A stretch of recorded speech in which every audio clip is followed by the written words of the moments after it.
नमस्कार बच्चों, मैं डॉक्टर सीमा श्रीवास्तव आज फिर आप लोगों के सामने अपना नया टॉपिक लेके आई हूँ। आज हम रॉक्स पर बात करेंगे, रॉक्स एंड मिनरल्स पे, ठीक है, यानी कि शैल एवं खनिज, इन पर हम बात करेंगे। तो आशा करती हूँ कि आपको ये मेरे लेक्चर से काफ़ी जानकारियाँ मिलेगी।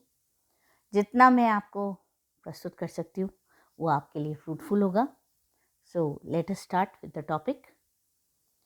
बच्चों, भूपटल जो है, अपना पृथ्वी का जो क्रस्ट है, भूपटल, वो आपको पता है कि समस्त प्राणियों के जीवों का आधार है। इस परत पर क्या हुआ कि जो उठा हुआ भाग है, शुष्क भाग, वो स्थल मंडल है, और जो अवतलित यानी कि जलयुक्त भाग है वो है जलमंडल। ठीक है, तो जो लिथोस्फीयर है, स्थल मंडल, इसका जो शाब्दिक अर्थ है वो चट्टान है। अतः इस को अपन वास्तव में क्या बोलेंगे? शैल मंडल। स्थल मंडल को क्या बोलेंगे? शैल मंडल, यानी कि रॉक्सफीयर, ये भी कहा जा सकता है। ठीक है, अब मैं आपको ये बताना चाहूँगी कि भूपटल पर, ओवरऑल धरातल पर, कुल 109 मूल रासायनिक तत्व पाए जाते हैं। 109, और इन ज्ञात तत्वों में से 110 तत्व जो है अणुओं के बौछार के कारण बने हुए हैं, आइसोटोप्स के, और 8 प्रमुख तत्वों का, ऑक्सीजन, सिलिकॉन, एल्यूमिनियम, लोहा, कैल्शियम, सोडियम, पोटेशियम और मैग्नीशियम से भूपटल पर बना है। ठीक है, तो इन सब तत्वों का जो यौगिक रूप है उसको हम खनिज कहते हैं, जैसे सोना, चांदी, गंधक, सेलखड़ी, है ना। तो ये सब हमारे जो है नेचुरल नेटिव मिनरल्स है। अब जब बात करते हैं हम चट्टानों की, यानी कि रॉक्स की, तो जैसा कि मेरी ये डेफिनेशन भी बता रही है कि 2 या 2 से अधिक खनिजों के समूह, एग्रीगेट, को चट्टान, रॉक कहते हैं। अधिकांश चट्टानें फेल्सपार, अभ्रक, बिलोर, ओलिवाइन, कैल्साइट, डोलोमाइट, चिकनी मिट्टी तथा जिप्सम की बनी हुई होती है। मैं ये कहना समझाना चाहूँगी कि जो चट्टान या शैल है, इस शब्द के अंदर एक कठोर या दृढ़ भूखंड का बोध होता है। आपको इस नाम से ही समझ में आ रहा होगा, चट्टान यानी ये स्ट्रॉन्ग, समथिंग, कुछ मजबूत, है ना। किंतु भूविज्ञान में जो शैल या चट्टान है, उन सभी पदार्थों को सम्मिलित किया जाता है, जो चाहे ग्रेनाइट या बालू का पत्थर की बनी हो, या कठोर या चीका रेत की बनी हो। ठीक है, इन सब, या फिर खड़िया की भांति पर्वियस रॉक्स हो, पर्वियस होता है जिसमें प्रवेश किया जा सकता है, या स्लेट की भांति हो जिसको इम्पर्वियस है ना। तो इनको भी हम रॉक्स की श्रेणी में लेते हैं। अब जो सबस्ट्रेटम है, वो भूपटल की रचना कम सघन क्षेत्रों, शैलों से हुई है, जिसमें 6 खनिज मेन हैं: फेल्सपार, क्वार्ट्ज, पाइरोक्सिन, एम्बीफोक्स, माइका और ऑलिवाइन, है ना। तो ज़्यादातर इन शैलों की जो संरचना है और संगठन है या आकार है, इन सब को के अंदर बहुत ही भिन्नता पाई जाती है।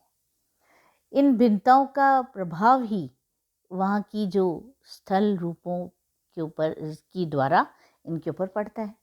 तो स्थल रूप शैल संरचना, भू आकृतिक प्रक्रम तथा अवस्था का प्रतिफल होते हैं। लोबेक महोदय ने बताया कि शैलें अपने वातावरण का प्रतिफल होती हैं तथा वातावरण के बदलने पर शैलों में भी परिवर्तन होता रहता है।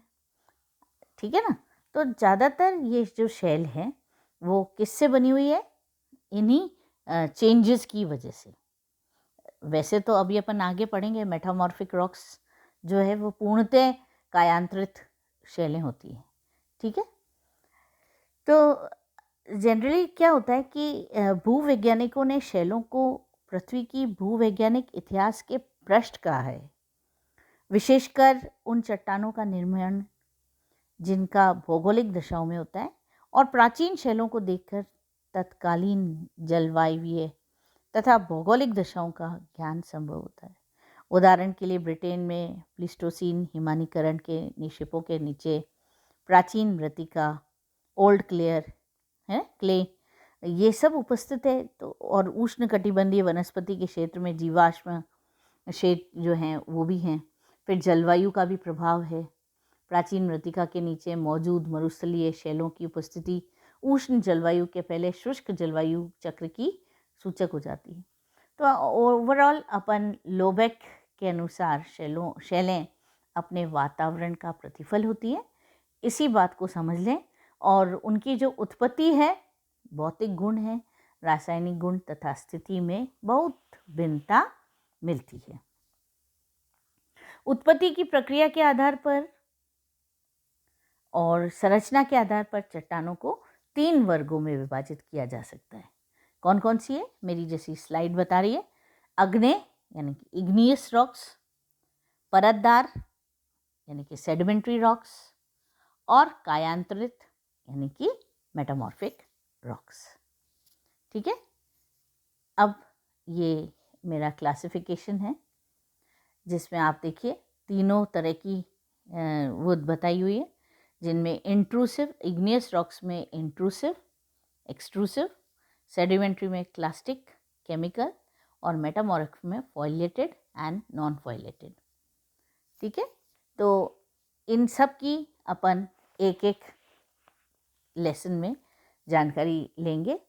अब आज के लेसन में मैं आपको आग्नेय शैल के बारे में बता सकती हूँ कि आग्नेय शब्द लैटिन भाषा की इग्निस शब्द से लिया गया है, जिसका अर्थ है अग्नि।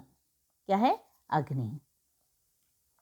वॉर्सेस्टर के अनुसार इन शैलों का जो निर्माण हुआ था वो तप्त एवं द्रव पदार्थों के ठंडे होकर जमने से हुआ था। जैसा कि ये परिभाषा भी बता रही है कि भूपटल पर लावा ठंडा होने से जो चट्टानें बनती हैं उनको आग्नेय चट्टानें कहते हैं,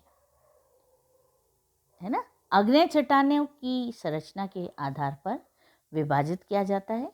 मुख्य आग्नेय चट्टानों में बेसॉल्ट, गैब्रो, एंटाइट, डायोमाइट, रिमोलाइट तथा ग्रेनाइट सम्मिलित हैं आग्नेय शैलों में। ये देखिए आप, अलग अलग शैलें हैं जिनका ओरिजिन भी दिखाया जा रहा है उसमें, ठीक है ना। तो आग्नेय शब्द में से हमें ये भ्रम होता है कि इन शैलों की उत्पत्ति अग्नि से हुई होगी। वास्तव में अत्यंत ऊंचे तापमानों के कारण भूगर्भ में स्थित पदार्थ द्रव अवस्था में पाए जाते हैं। इसी द्रव पदार्थ, जिसे हम मैग्मा कहते हैं, कि ठंडा होकर जमने से ठोस आग्नेय शैलों का निर्माण होता है। इसमें रवे यानी कि क्रिस्टल्स पाए जाते हैं। अतः आग्नेय शैलें रवेदार यानी कि क्रिस्टलाइन भी शैलें होती हैं। आग्नेय शैलें भूपटल की प्राचीनतम शैलें हैं। धरातल पर जीव जंतु एवं वनस्पति के जन्म के भी पूर्व इन शैलों का निर्माण हुआ। ये शैलें अत्यंत प्राचीन हैं, किंतु इनका यह अभिप्राय नहीं कि इनका निर्माण वर्तमान में नहीं हो रहा हो। वास्तव में ज्वालामुखी क्रिया द्वारा इन शैलों का निर्माण भूपटल पर सदैव होता रहता है। अतएव आग्नेय शैलों से प्राचीन एवं नवीन सभी प्रकार की शैलें पाई जाती हैं इनमें, और इन शैलों के अपक्षय तथा रूपांतरण से अन्य प्रकार की शैलें प्रत्यक्ष या परोक्ष रूप में बनती रहती हैं। इसलिए आग्नेय शैलें मौलिक या प्राथमिक शैलें, प्राइमरी भी कहलाती हैं, प्राइमरी रॉक्स भी कहलाते हैं। अब जैसा कि क्लासिफिकेशन में अपन ने बताया था कि वॉर्सेस्टर महोदय ने बताया कि आग्नेय शैलों में अनेक विशेषताएं पाई जाती हैं। रंग, गठन, स्थिति एवं खनिज रचना के अनुसार ये जो शैलें हैं इनका पर्याप्त भिन्नता होती है। अतएव इन शैलों का वर्गीकरण भी इनके अनुसार किया जाता है। उत्पत्ति की प्रक्रिया के अनुसार जो है इनमें जो इंट्रूसिव एंड एक्सट्रूसिव अंतर्वेदी आग्नेय शैल और बाह्यवृद्धि, ठीक है, प्लूटोनिक इंट्रूसिव में आती है अपने प्लूटोनिक इग्नियस रॉक्स और हाइपाबेसल इग्नियस रॉक्स। और इनमें भी सब डिवीजन अगर किया जाए तो लैकोलिथ्स है, फैकोलिथ्स है, लोपोलिथ्स है ना, बैथोलिथ है, सिल, ये सब आपको दिख रहे हैं। दूसरे हैं बहिर्वेशी आग्नेय शैल जो कि ये एक्सट्रूसिव इग्नियस है। तो आपको मैं बताना चाहूँगी कि इंट्रूसिव जो एक्सट्रूसिव हैं इंट्रूसिव इग्नियस रॉक्स हैं अंतर्वेदी, उनमें क्या होता है, भूगर्भ में अत्यधिक ताप के कारण समस्त पदार्थ तरल एवं तप्त मैग्मा के रूप में होते हैं और ये ऊपर भूपटल पर परत के रूप में जमा हो जाता है।